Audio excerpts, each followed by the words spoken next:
Fuel filter, mula pa nung 90s. Ngayon pa lang mapapaltan. Grabe na yan, insan. Dumi na yan. Ayan, oh.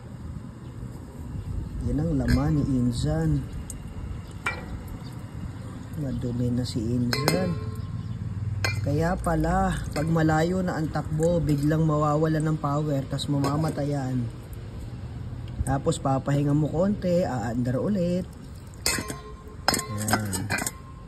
Natutunan ko yan dati doon sa aking Toyota DX. Madumi ang tangke, madumi ang filter. Tignan nyo naman yan, filter pa lang yan. Nakalusot pa doon sa strainer sa tangke. Kaya pala si insan. Ipababa nyo rin minsan yung filter sa tangke mga kaibigan. Mahalaga din po yan.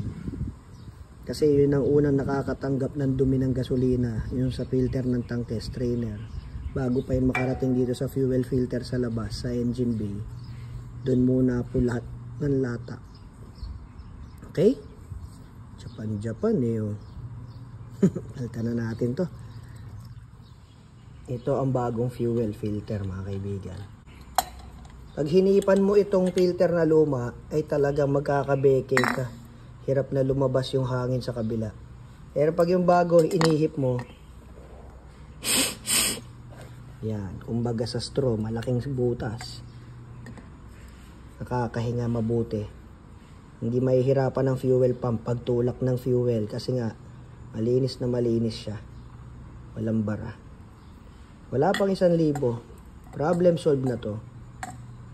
Ayos.